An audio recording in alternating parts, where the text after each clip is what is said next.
Good morning, everyone.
Liftoff of the Delta rocket carrying Blast.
Good morning, everyone, and welcome to the last day of Discovery Festival. We can't believe that it's here. The last 2 weeks have gone by so quickly. We've had so many incredible exhibits.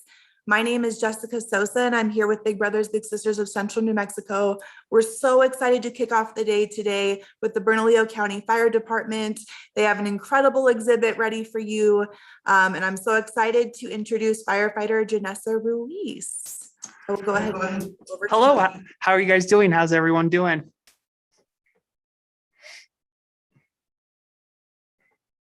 So my name is Janessa Ruiz. I'm a firefighter with Bernalillo County Fire Rescue. I've been in the fire department for over 3 years now, going on 4. I'm very excited and proud to be a firefighter. It's been one of those things where it's a lifelong dream of mine, and I finally got to fulfill it kind of late in the stages of things, well, at least in my life. But it was one of those things where I knew if I wanted to make it happen, I had to work hard enough. I think the biggest surprise to me when it came to becoming a firefighter was a simple fact that I had no idea how much was involved when it came to it. I think a lot of us romanticize the position simply because of what we see on TV. And I've often heard the joke of if you want to be a firefighter, you just got to know you put the wet stuff on the red stuff. And there you go, you're a firefighter. But that's not it at all. I was really surprised to find out how much science, math, and chemistry is actually involved in the whole process. And in fact, one of the first things that caught my attention in becoming once I became a firefighter was the fact that hazardous materials and the chemistry and science behind it was so involved in it. And it was actually so much so that it's an actual specialty that I've actually decided to take that direction into and become a hazardous materials tech myself. So it's something I'm very proud of. And when I started going for my degree and kind of furthering my education in fire science, I learned how much more is involved. All the way from how water, like the point and purpose of why we actually use water in fire suppression tactics, all the way to the point of how effective stopping a fire can be when you just shut a simple door in the entryway or even in the room where the contents are on fire, which kind of led me to towards what I wanted to do to present to you guys. When we were asked to be part of this whole thing, I was very excited and I knew right off the bat what I wanted to do. And then I wanted to introduce each and every one of you guys to the concept known as a fire tetrahedron. So this is the more advanced model that is typically used as opposed to the fire triangle. And firefighters utilize this basic concept to understand the principles of how fire starts, how fire is able to maintain its integrity, and how effectively to put a fire out. So that's the presentation we put together for you today. I am also proudly and happily the production coordinator for the county. So as you guys can see behind me, this is actually the studio that we work out of here at the atrium. And again, not knowing how much technology is involved in firefighting, but of course, if we want to educate the public, we have to be able to do so in an appropriate manner. So my team put together a really cool video for you guys in regards to the fire tetrahedron. So I'm going to go ahead and share my screen, load that up. I want you guys to sit back and watch, and then I'll take all the questions that you guys have for me. So give me 1 second to put that up there.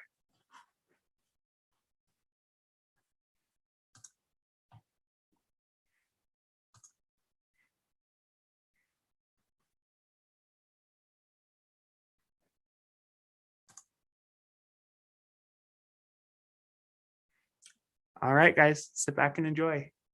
Good morning, everyone. My name is Janessa Ruiz, and I'm a firefighter with Bernalillo County Fire Rescue.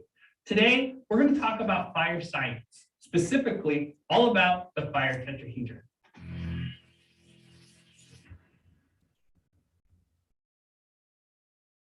For firefighters, understanding the science and chemistry of the combustion process not only allows us to understand how a fire starts, but also how to effectively put it out.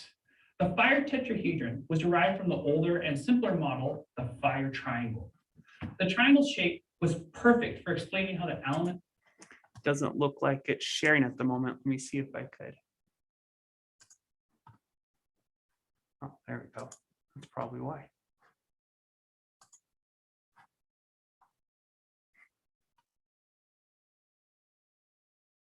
Let's start that over again. Sorry, guys. Good morning, everyone. My name is Janessa Ruiz, and I'm a firefighter with Bernalillo County Fire Rescue. Today, we're going to talk about fire science, specifically all about the fire tetrahedron.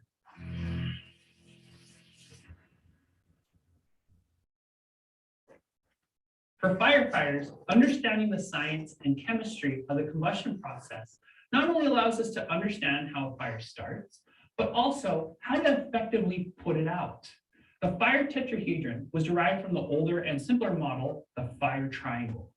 The triangle shape was perfect for explaining how the elements of heat, oxygen, and fuel work together to allow fire to occur. But as we came to understand the science of fire behavior in a more comprehensive manner, it was determined that there was, in fact, a fourth factor that played a role in this combustion process, an uninhibited chemical chain reaction. This discovery led to rebranding the fire triangle to the, drum roll please,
even itself, which is why in the medical field, we call oxygen O2.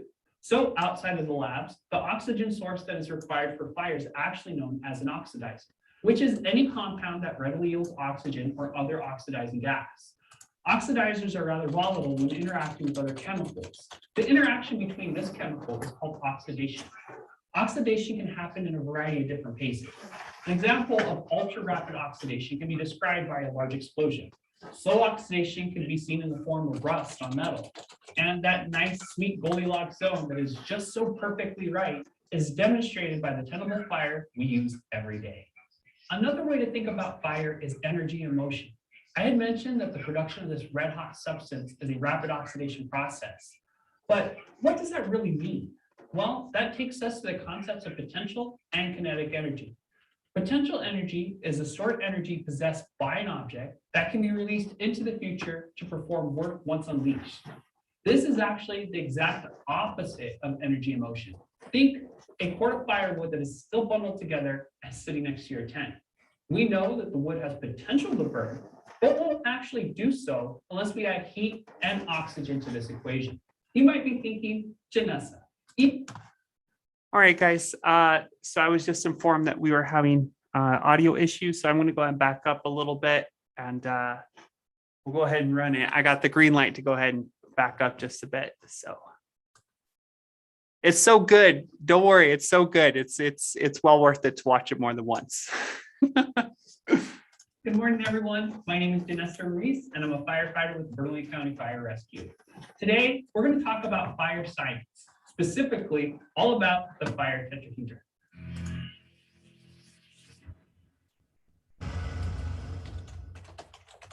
For firefighters, understanding the science and chemistry of the combustion process not only allows us to understand how a fire starts, but also how to effectively put it out.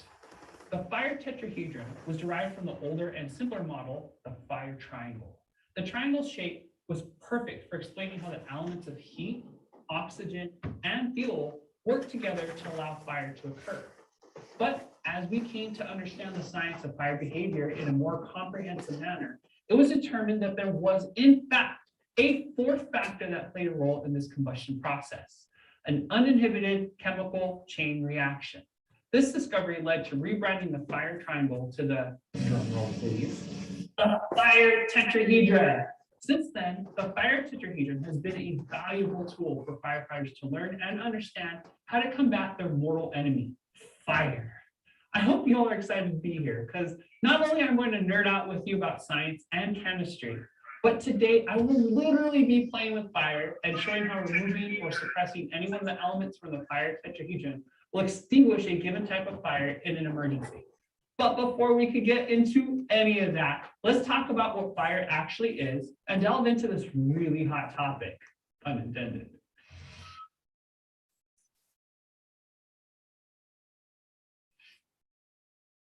Fire is not just a key ingredient to making your favorite campfire treat.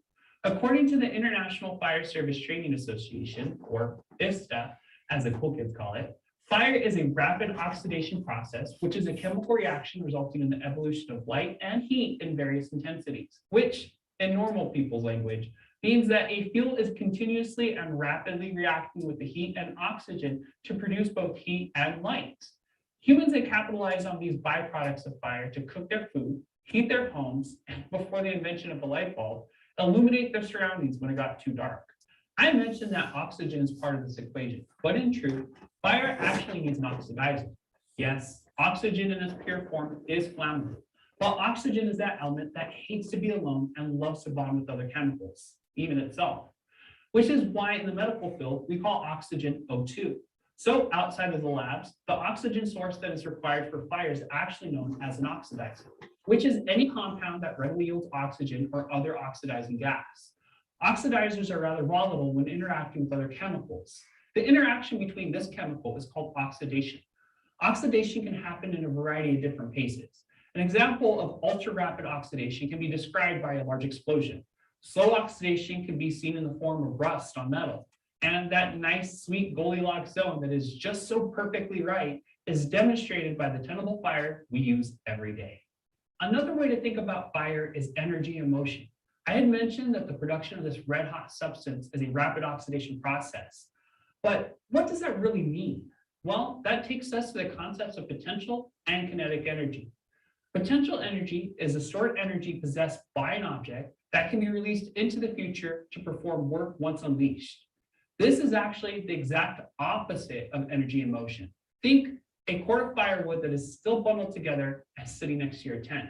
We know that the wood has potential to burn, but won't actually do so unless we add heat and oxygen to this equation. You might be thinking, Janessa, even when the logs are in the pit and the fire is started, the logs aren't exactly doing laps around the pit ring. To which I must relay that the log is actually moving and doing so in an incredible fashion. See, what is happening is that when we introduce the heat to the wood or fuel source, the tiny molecules that make up the wood begin to vibrate rapidly. As the heat continues to increase, the rapidly vibrating molecules will then begin to convert from its non-burnable solid state to a very burnable gaseous state. That's right, it's not the solid wood that is making your campfire burn, it is the solid wood molecules that have sublimated directly into a gas form, which is what's actually burning. And that holds true for any fuel that is involved in the combustion process. It must be heated to the point of being turned into a gas before being able to ignite. And that's energy in motion, or as us nerds like to call it, kinetic energy. Now, let's talk shop about what's hot. If you want fire, you need to bring the heat and enough of it to get things nice and excited, or at least to the point of ignition. Ignition is a process of initiating self-sustained combustion.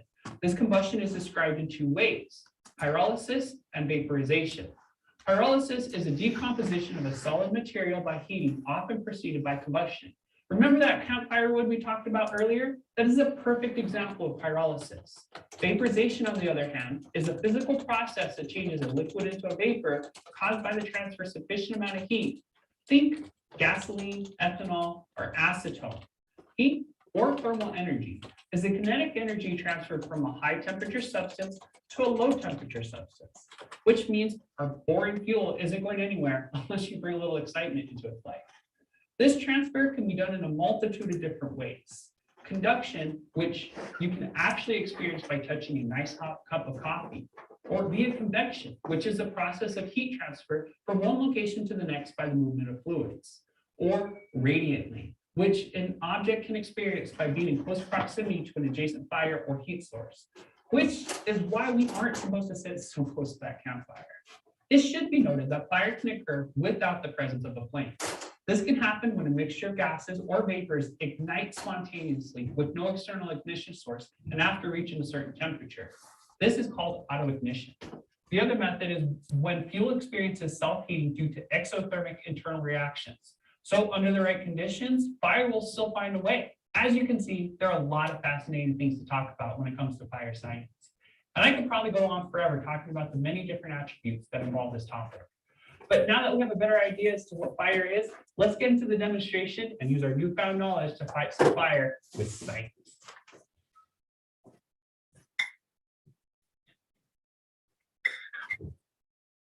Throughout this demonstration, I'll be using personal protective equipment such as leather gloves and eye pro to protect myself. For added measures, we have fire extinguishers and additional firefighters on standby.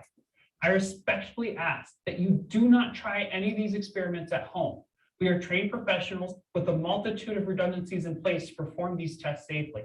Before I start, I want to go over the materials I'll be working with throughout this demonstration. As you can see, in front of me are 4 beautiful bird props made from fire-resistant materials. I will also be using ethanol gel as a fuel source, which is a clean-burning, sustainable, and biodegradable material.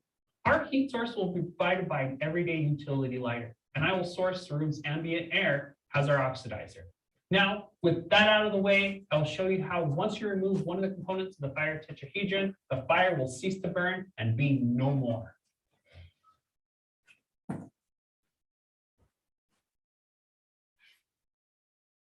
All right, let me go ahead and get my PPE on. Make sure I'm good right there. Okay, to start, I'm going to be placing 3 cc's of the burning gel into the middle of the plate. And then we'll go ahead and use a lighter to ignite the fire. As you can see, it is burning freely and with no issues. Our initial experiment will demonstrate how when a fire's heat is reduced significantly, they can no longer sublimate the fuel into a gaseous state, which would extinguish the fire. Today, our heat-reducing agent will be good old tap water.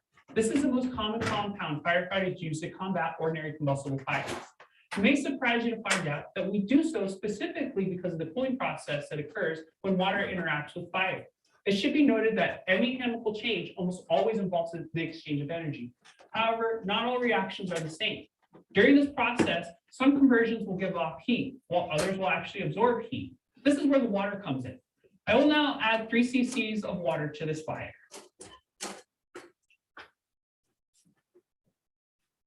As you can see, there is a bit of reduced activity, but the fire remains. In order to convert water into steam, it must absorb energy in order to do so. It takes 4.2 joules of heat, which is a unit used to measure energy, in order to raise the temperature of 1 gram of water by 1 degree Celsius, which means that water can absorb quite a significant amount of heat. This heat absorption by the water removes much needed energy from the fire and prevents the continuation of pyrolysis. I will continue to add more cc's of water until I see the process begin to falter.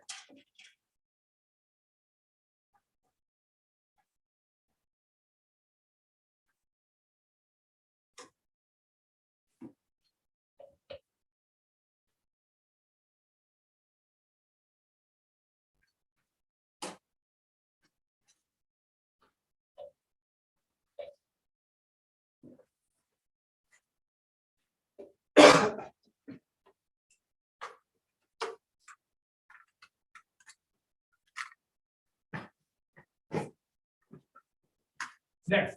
Now you can see that the water has now absorbed enough energy to put the fire out. It didn't smother it, so it still has access to the oxidizers in the air, and there's still plenty of fuel readily available for the fire to use.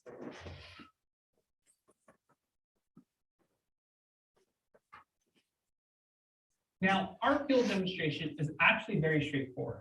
In this experiment, rather than using the 3 cc's of fuel that the other 3 experiments had received, I will only be placing 1/20th of that amount which is actually only a meager half cc of burning gel onto the plate. Boom. After lighting the fuel, you can see that all the elements of the fire tetrahedron are in place. We have fuel, heat, an oxidizer, and a sustained chemical chain reaction. However, only 3 of these components are in an abundant quantity. Rather quickly, the fuel has been consumed, and with nothing else that can be rapidly converted to a gaseous state, the fire has gone out. I can once again bring forth the utility lighter to supply a heat source, but without the fuel, we have no fire. Despite the fact that we have all the available oxygen, we can't get that sustained chemical reaction to start because we are missing fuel to make that happen.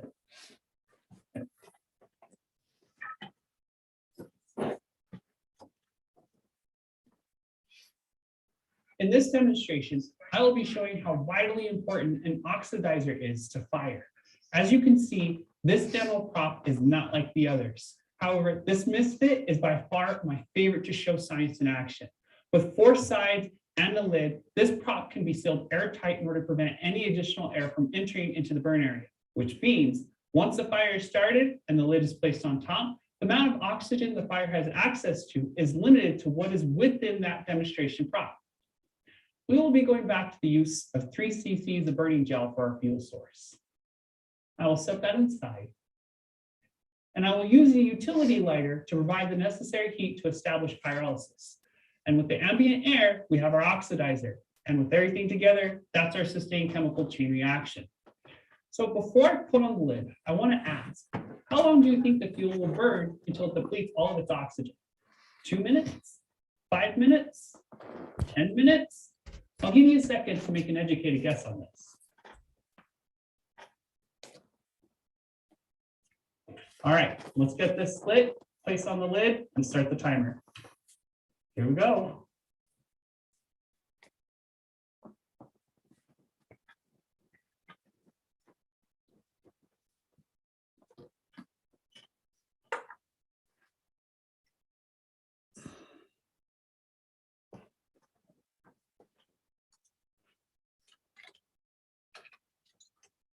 As you can see, it actually didn't take long to deplete the oxygen within the demo prop.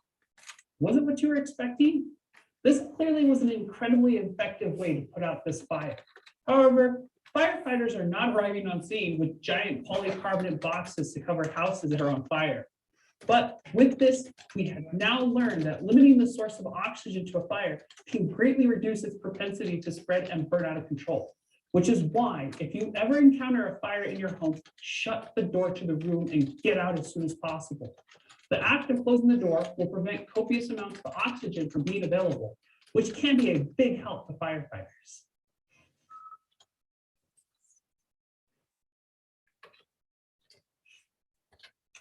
Our last demonstration will be about the newest member of the group, a sustained chemical chain reaction. What does that actually mean, though?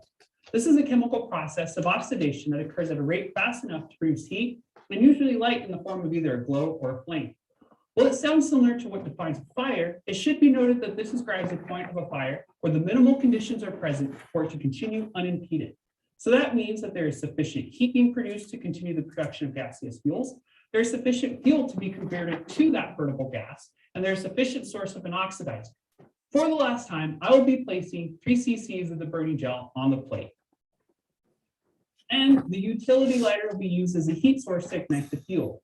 And with this prop's open demo design, there will be ample amounts of ambient air to feed the fire. As it is burning away, I would like to introduce something that we should all have in our homes and schools. That being an ABC fire extinguisher. This extinguisher has the capabilities to combat not just ordinary combustibles, but also combustible liquids and energized electrical equipment. These extinguishers utilize a dry chemical known as monoammonium phosphate, which means that these do not contain water, but a foam or dry powder that works by smothering the fire. While this can be another great example of how removing oxygen from the equation eliminates a fire, in truth, all 3 of the previous demonstrations are in effect preventing the sustained chemical chain reaction from remaining intact. So this demonstration allows me to pull out the ABC fire extinguisher and blast away. If ever you have to use one of these, remember to follow the PASS acronym, which stands for pull, aim, squeeze, and sweep. Don't forget to aim at the base of the fire for maximum efficiency.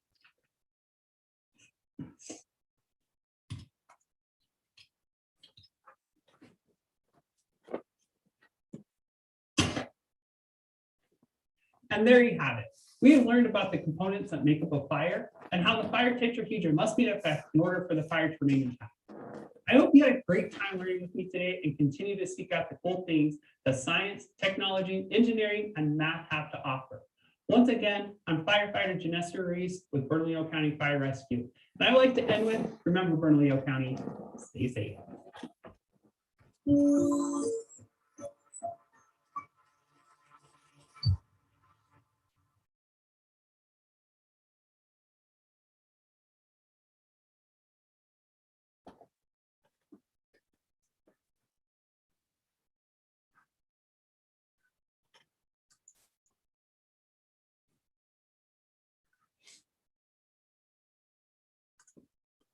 All right. Hello, everyone. I hope you guys enjoyed that. We had a lot of fun putting that together.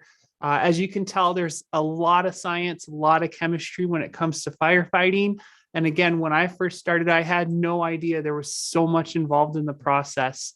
But being kind of a nerd all my life, it was one of those things that once I found out, I just couldn't stop finding out more. And I love the subject matter. And I've just enjoyed just about every minute I've had as far as being a firefighter. So I do see that we have some questions in the queue. So let me move them over so I could kind of see them a little bit better.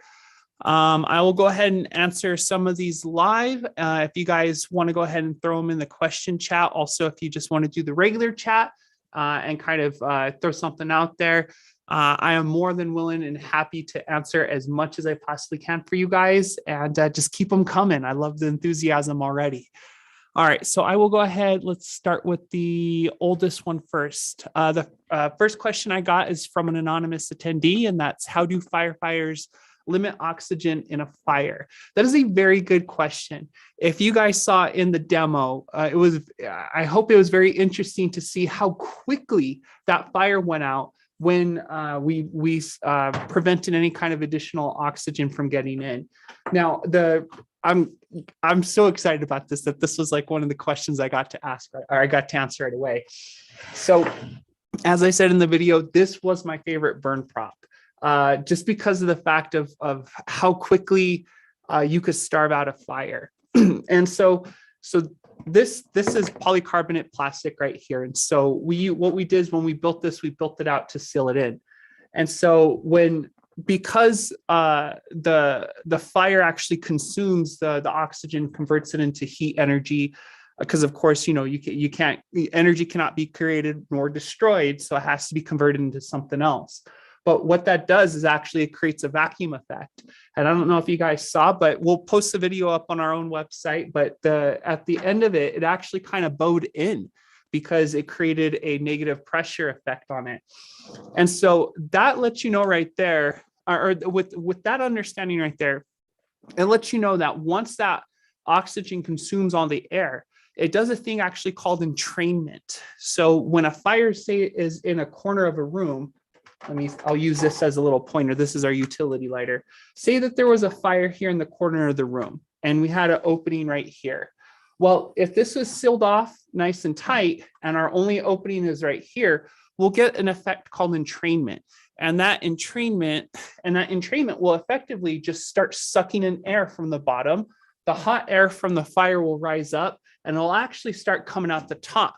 So you'll actually have a push-pull effect going on. And as a firefighter, to kind of get back to that question, as a firefighter, what you want to do is you want to limit that ability for the fire to create an entrainment situation. You also want to limit how many open accesses it has to available oxygen. So there's no homes that are airtight. Of course, newer homes are more energy efficient, and and part of the reason why they are energy efficient is because it doesn't let a lot of air pass through back and forth, and it's a great insulator. But if we're having that entrainment situation in that room or in that house, we want to make sure that the windows in that room stay intact. Because if we control the entrainment here, and someone busts out a window here, or it breaks on its own because of the extreme heat, now the fire has a new source of oxygen to come in and start feeding itself so it could grow. And on that, so what we want to do is we want to limit. So even as we go in through the front door with our hose lines, what we'll do is we'll actually shut the door as tight as we can on our hoses. And we'll make sure that if there's any windows open in rooms that are not involved in the fire whatsoever, we'll start shutting those down. And we'll try to, again, limit as much access to oxygen as we possibly can. And it's just as basic as shutting doors and closing windows. So I hope that answered that question. I'll go ahead and clear this one right here. And then if you have a follow-up, feel free to add to it. So I'll go to the next one, which is anonymous attendee. Why does a fire smoke? That's a really good question. So I had kind of mentioned earlier about how energy cannot be created nor destroyed. It can merely be converted. And if any of you guys have taken chemistry yet, you'll notice that when you start doing chemical formulas, you understand that nothing gets removed, just it kind of gets shifted around.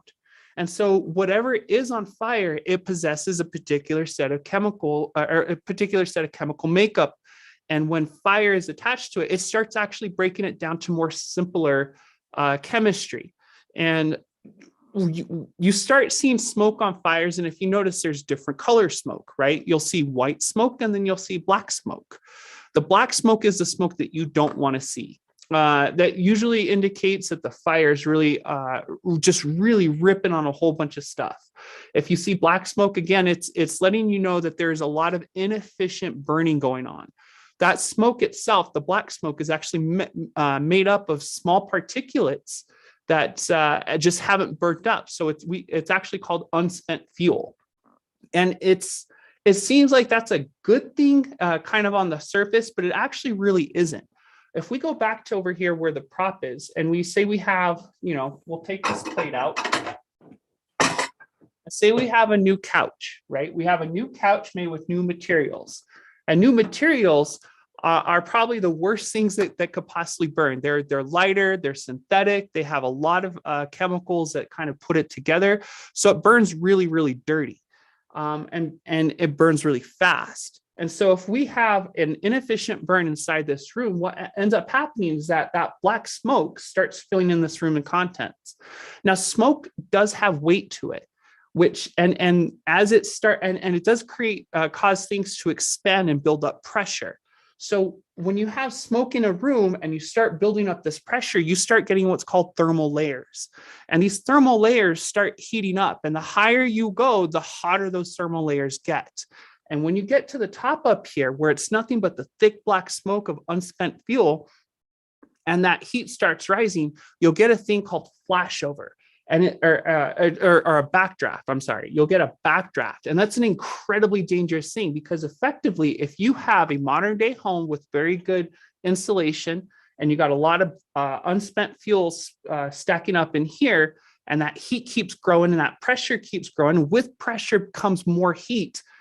This is a ticking time bomb now, and it is going to explode, and it's going to go out of whatever opening it possibly can or it can make. So it's a very dangerous thing. The other side of that coin is the white smoke. Now, of course, there's tons of different kind of smoke in between, but I'm just going to go with the basics. White smoke is more efficiently burned fuel. If you guys noticed in the video, the ethanol gel that we were using for the fuel actually wasn't giving off any smoke. And that's because it was a very, very clean and efficient burn. So when you hear about clean energy and clean burning fuels, that's kind of what it's talking about. You're not getting a lot of emissions. But white smoke is a good indicator that there's some sort of a liquid that's involved, because that white smoke is typically indicating that you're having a conversion of water to steam. And if you think about it, what do clouds look like? They're nice and puffy and white, and they're filled with water droplets. And so when you see white smoke, it's either because it's someone's burning leaves, and that's a pretty green brown, it's rather freshly cut, or you got someone who's kind of spraying down like a wild burn, and they're getting some of that water conversion into some steam. So you'll have those two variations. And now you still get the same pressure, but water actually does a really cool thing. And I mentioned in the video where water has endothermic properties where it starts absorbing some of that heat. And the more finer those water droplets are, the more efficient it is at absorbing that heat. So I hope I answered that question. Again, if you have any follow-up, feel free to go ahead and ask again. I'll go ahead and set that answer as nice and done. All right, so we'll go to the next one. What is inside a fire extinguisher? Let me go ahead and grab it for you.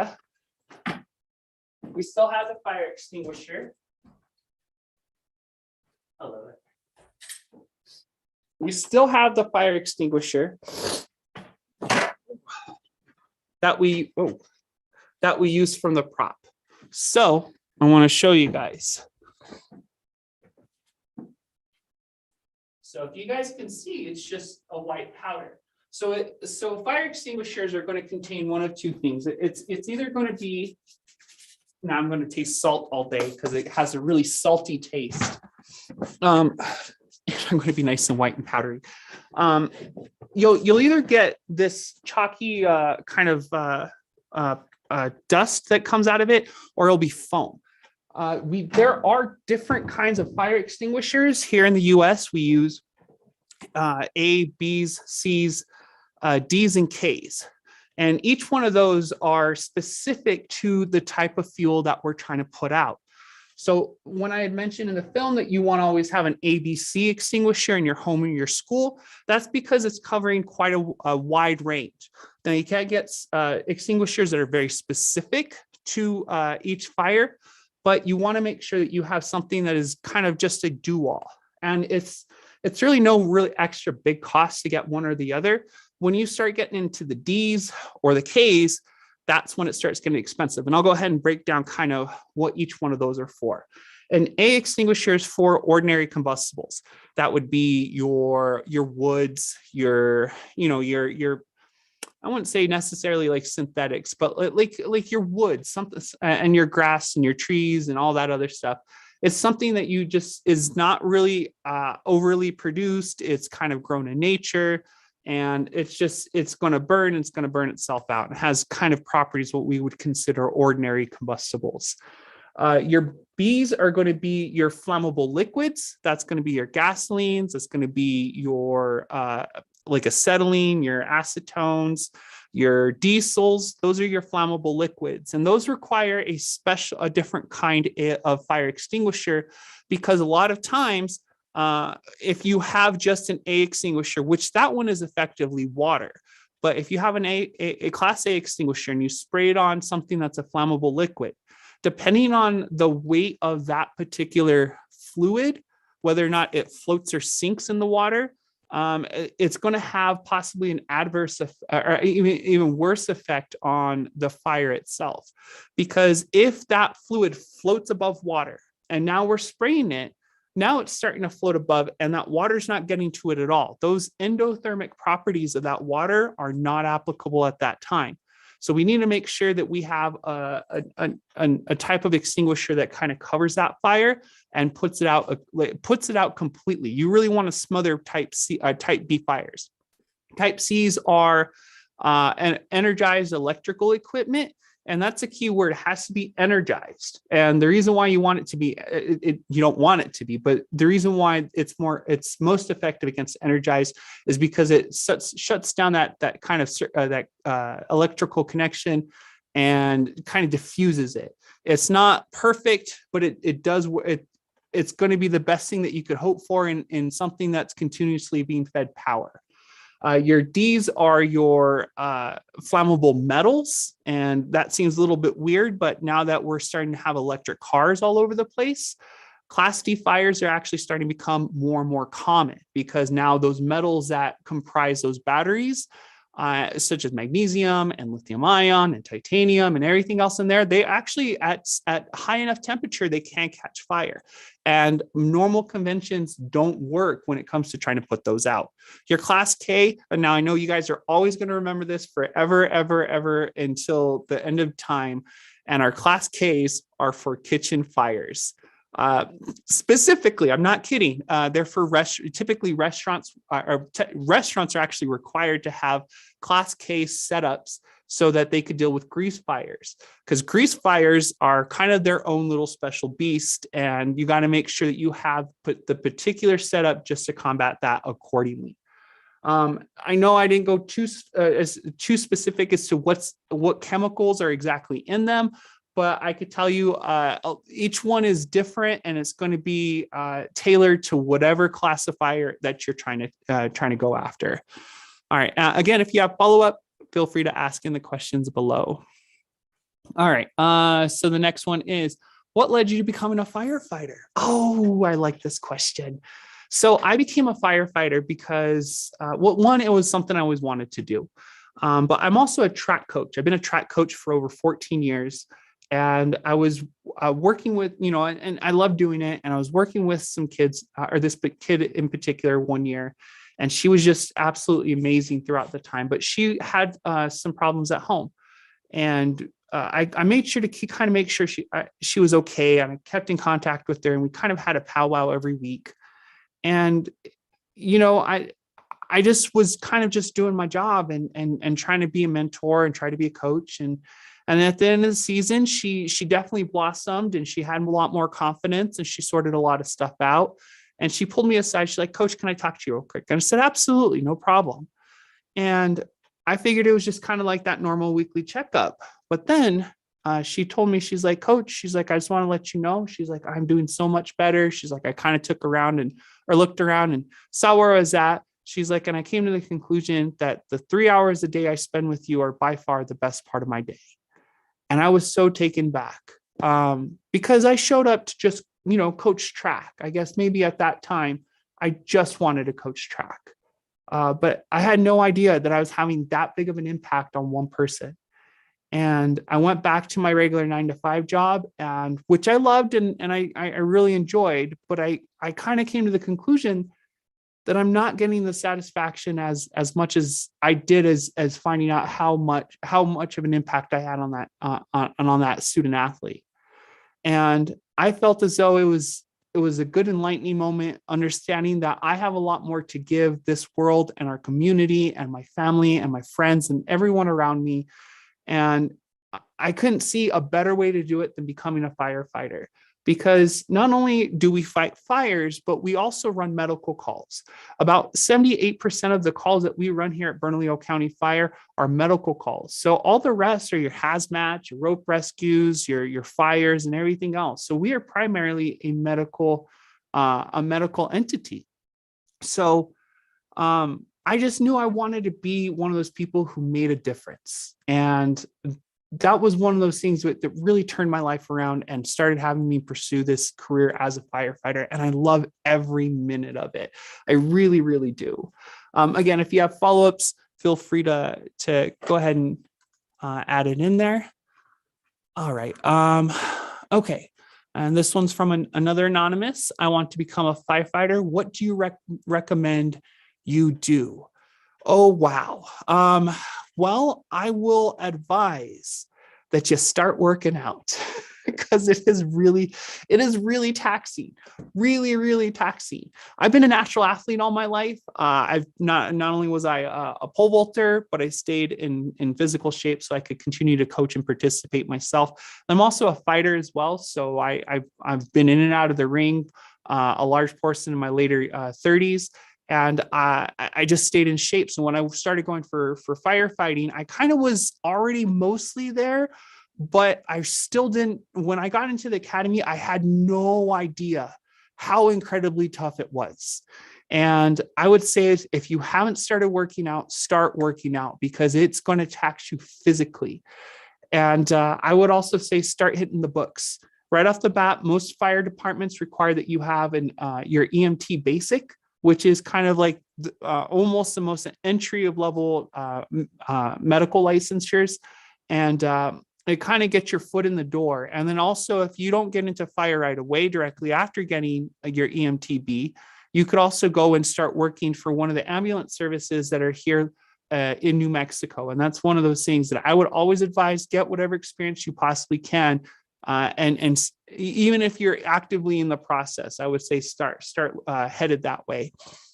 And then just start studying up, right? You know, you want to, as I've been saying this whole time, I had no idea how much academic prowess you need for this particular job.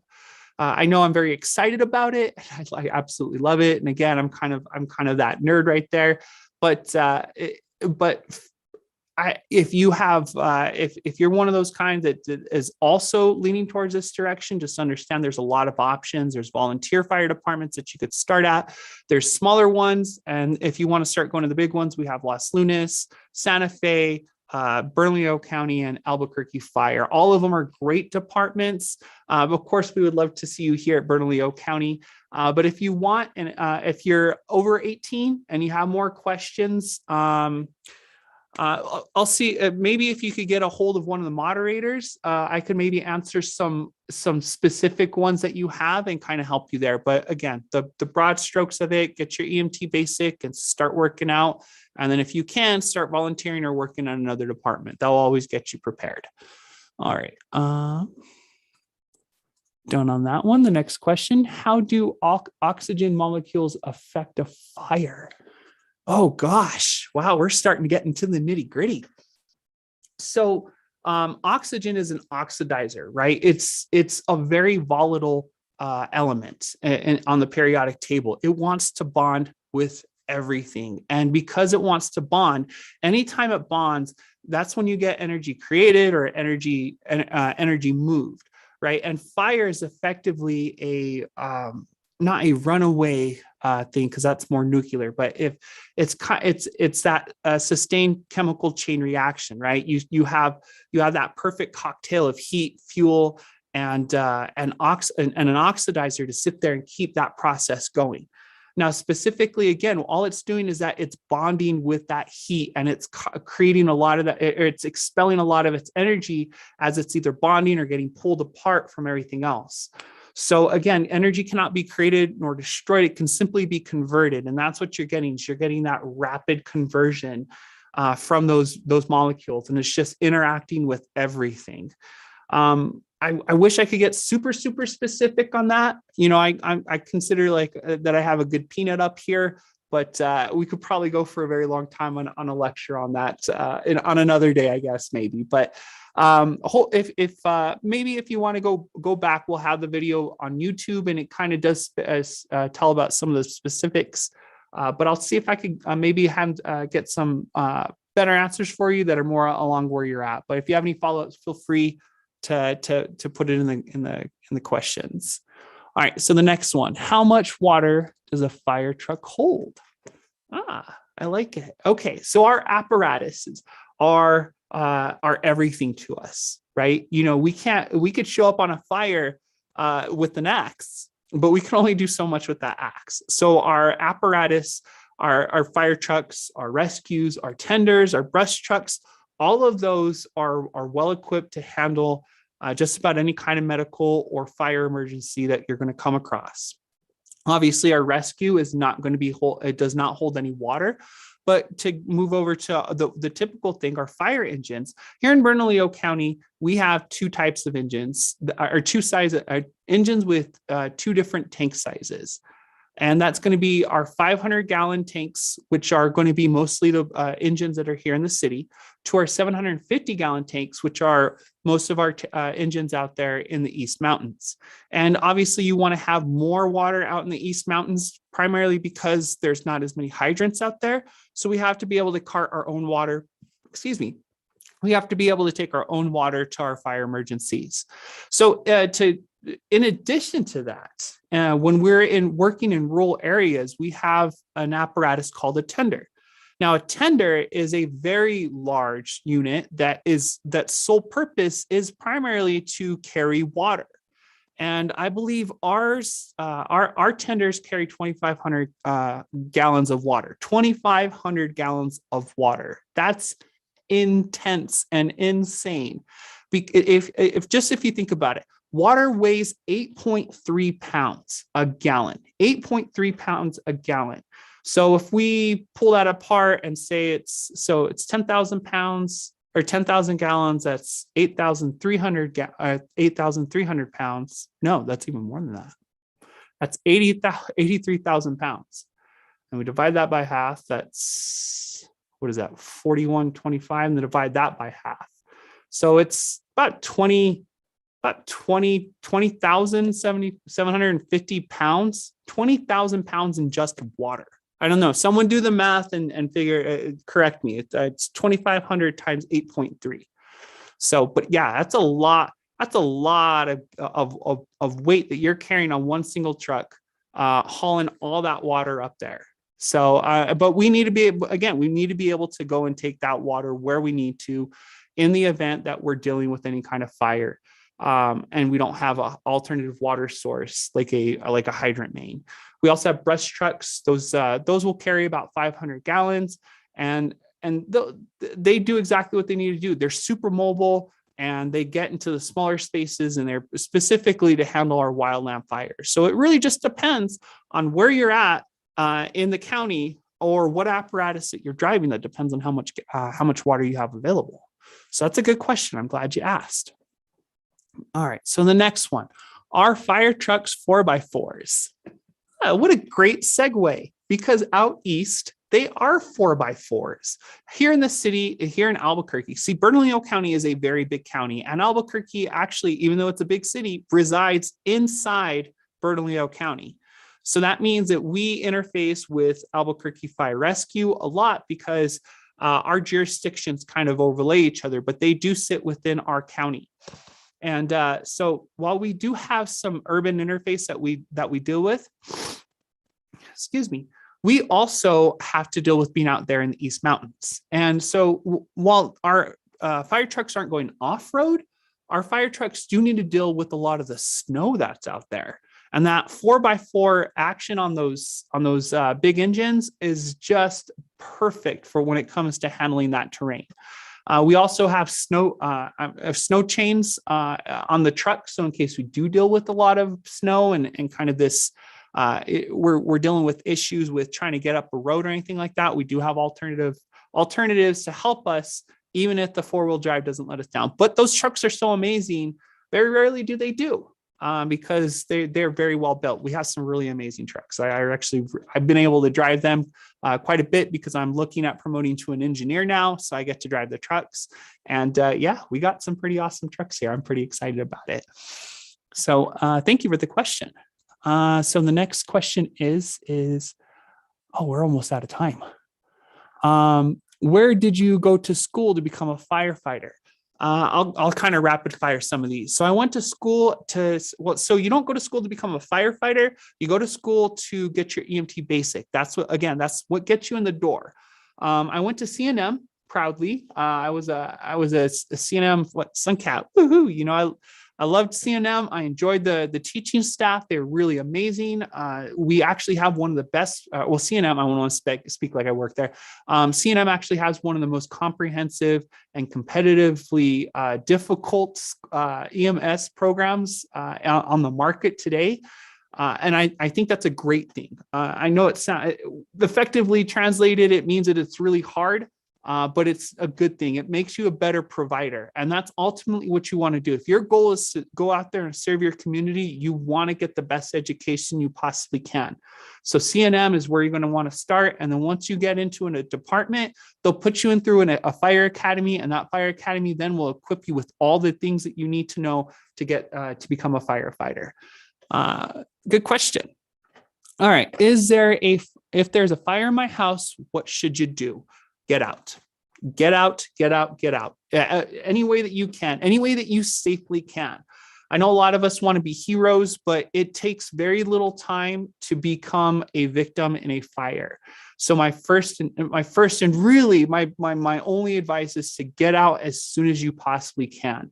If you have means of egress out the front or the back door, make it happen. Get low and get as low to the ground as you possibly can and crawl out. And the reason why we do it, remember when I talked about all those layers that start getting built up? Well, it does take a while for that backdraft scenario to occur, but as it's building up, all the other smoke, all the unspent fuel is starting to come down here. And that unspent fuel, that black smoke, is really bad for your breathing because it's filled with not oxygen, because again, that oxygen was then converted into something that you cannot breathe. So get low and get out. And as I said in the video, if you have the ability to shut the door, if you walk into your bathroom and it's on fire, shut the door. Your bedroom, shut the door. It's often misleading that you want to go and grab a hose and then go, come back in the house. Don't do that. Call 911, get out. I would always say start pre-planning. If that's a concern, talk to your family, get a plan on board where everyone knows where to meet and how to get out and know your ways of how to get outside of your house. And then even a neighbor to get them involved and say, hey, if my child comes by, obviously it's emergency, let them use a phone to call 911, but always get out, call 911. All right, next question is from Ruby. What do you use to put out an electronic fire? That would be a class C fire extinguisher. So this one right here, again, like I had mentioned, this one is here, I'll go show you guys. This one is an A, B, and C. Let's see if I can get it to focus. Let me adjust it. There we go. So we have an A, B, and C. So you want a C type fire extinguisher, and that's what's going to make it happen. All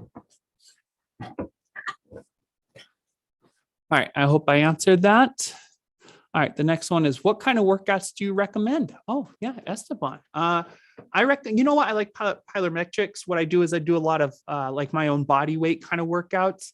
I always do push-ups, sit-ups, pull-ups, and leg throwdowns. I want to make sure I work my core, my legs, my arms, and my back.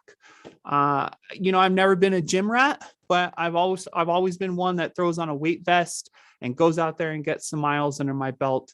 You always want to do cardio, right? I know a lot of the calendars have firefighters that sit there, they're just jacked, but really that's not the most efficient way to have that's not the most efficient firefighter body out there.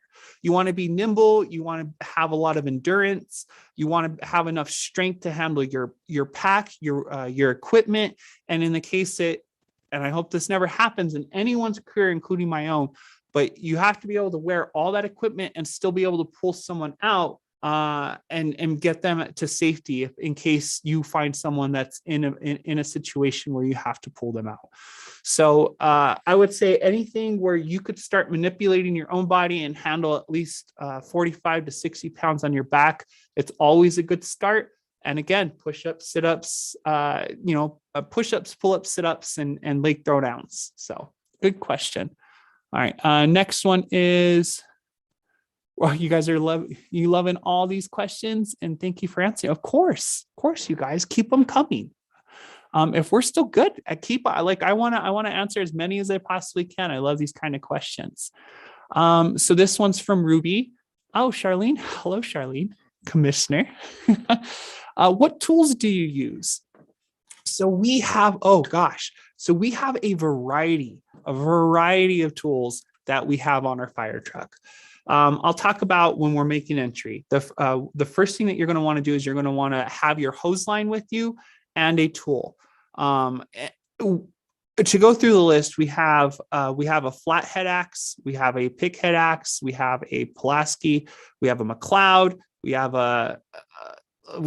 what's it called? We have a pike pole, we have pike poles, we have trash hooks, we have what are they called? Drywall hooks, we have bolt cutters, we have Halligans. I mean, it sounds like I'm making just random words up. I promise you I'm not. But effectively, they all look like tools that you could cut things with or hit stuff really hard. Oh, on that note, we have sledgehammers as well. But I'll tell you, my favorite tool to go into a fire with is a flathead axe. I find those very useful and versatile. I'm 145 pounds. I'm not the biggest firefighter out there. I am strong, but all your stuff does weigh down on you. And I found that the best tool for me is a flathead axe. And typically when I go in with the partner, the other firefighter will usually have a Halligan, and those two combined are actually called a set of irons. And you could do a lot of work with those two tools, especially when they're put together. And I'm talking all the way from forcible entry to extrication in car vehicles. I mean, there's just a ton of things that you could do with them. A hose line and a flathead axe. Those are the ones that I use. So good question.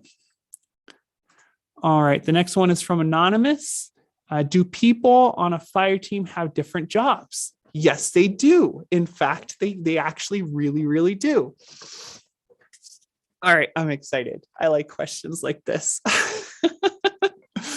All right, so on a fire team, it's you usually have in a firehouse, you'll have typically 2 firefighters, you'll have a paramedic, you'll have a lieutenant, and so is that right? Yeah. Why do I feel like I'm missing one? Oh, and an engineer. I was missing one. So the firefighters, you'll have one firefighter on the rescue, one firefighter on our engine. And then on the rescue, you'll have the paramedic partnered up with that firefighter. And then on the engine, we'll have the engineer and the officer. And that officer could either be a lieutenant or a captain. Now, each person has a very particular set of roles that they need to fill when a fire happens.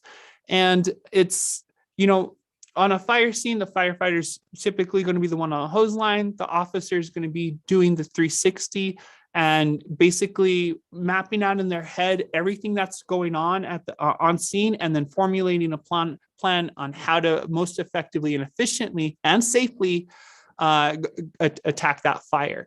The engineer will actually waits at the engine, not because they're scared, but because they have an incredibly important job. See, even though our engines have water on them, we have to be able to get that water to the fire hose or all the way to the end of the fire hose. And so you have to be able to calculate and figure out how much pressure you need to push your fire pump to, so that you have an adequate stream at the end of that hose line. Now, it's a lot of math. It's not complicated math, but it is a lot of math that you need to know. And it's if you're going to be an engineer, which I'm hoping, fingers crossed, I'm going to be able to say that I am one here in the next month or so. But if you're an engineer, you have to be able to know what's the appropriate pressure, how much you need to push it at. And then also you need to start getting all the tools ready for when other fires come on scene. The paramedic and the firefighter on the rescue, they have incredibly important jobs. And while they're not going to be typically the first ones that are going in on a fire, they do back up the other crew, either with the tender, or they're joining in and making it a team of 4 going in. Now, when they're running medical calls, it's always going to be the highest licensure, medical licensure, that's going to make a lot of the medical decisions. And that's typically going to be our paramedic. Now, officers can be paramedics, and sometimes they'll work together, or both paramedics will work together to come up with a good plan of action to help anyone who's in need of emergency medical services. But that paramedic is going to sit there and they're going to use a lot of their tools and a lot of their knowledge to diagnose a patient and try to get them first responder care and sorting them out so that we could eventually get them to definitive care and make sure that they could go back to their loved ones happy, healthy, and safe. And that firefighter is there to back them up any way that they can. So it's everyone has an important job. So good question. I could definitely go into further details into the jobs outside of the fire station. But if anyone has any follow-ups, feel free to throw that on there. All right, so this next one is from a Miss Piscotti. It is an honor that you're on here, so I do appreciate you saying hello and jumping on. How much does all your equipment weigh? It's a good question.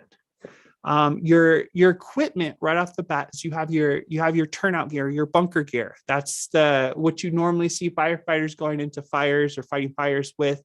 That's relatively heavy. It's anywhere from, depending on the manufacturer, is going to be 15 to 25 pounds. And it's heavy, but there's a purpose and there's a reason why it's heavy. It needs to be able to protect you. I think one of the biggest things that surprised me as a firefighter when I was going through the academy is we did a thing called burns, and they take you to a big concrete building and they throw a whole bunch of wooden pellets all over the place and they just set them on fire and say, go in. And of course, we have a lot of training at that point, so that we are not going in blindly, but it is our opportunity to go and put all our learned tactics to use. And when you get in there, they oftentimes will take in a thermal imaging camera and allow the cadets to look around and see how hot it is in those rooms. And I kid you not, I was standing in there with that thermal imaging camera in my full bunker gear, and I was seeing readings up at the top of the roof where the hottest thermal layers were, up in the 900 degrees.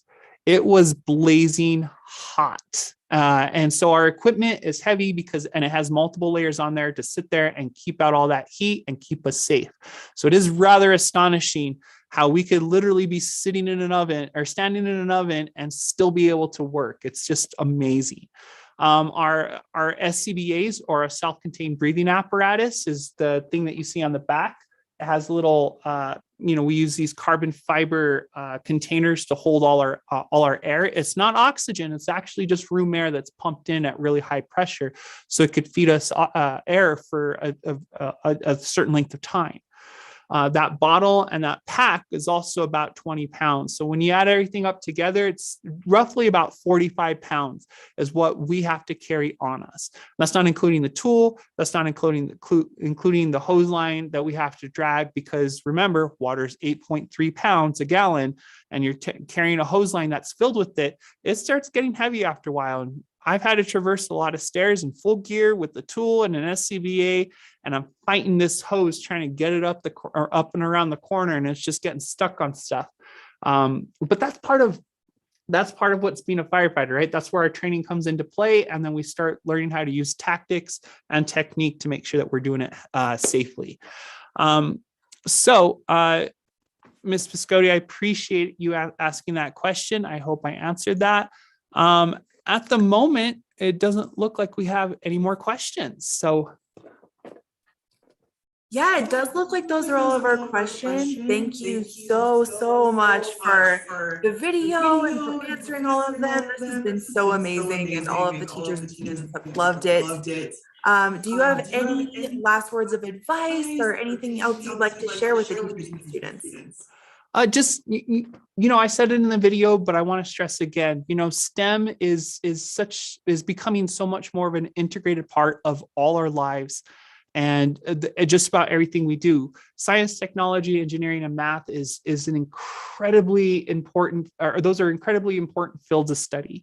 And again, you don't realize how much it's ingrained in everything until you start getting into the nitty gritty of it. So if you have any interest in any particular career that is following along those paths, do whatever you can to continue enriching your life and broadening your educational and academic acumen, and just keep going. Because I promise you, when you start getting into your field, your career of choice, it's going to pay dividends, and it's exciting the whole way through. So just keep at it, everyone. I'm so honored that you guys joined me today. It was an absolute pleasure. And thank you guys. Thank you. Thank you so much, Janessa, and thank you for everything that you do every day to protect our community, and thank you for being here to support Discovery Festival. We're so grateful to Bernalillo County for being such an amazing supporter of this event and Big Brothers Big Sisters. And I will go ahead and wrap us up by sharing a short slide thanking all of our sponsors for this year's event. Thank you again so much. Sounds great. Have a great day. Bye.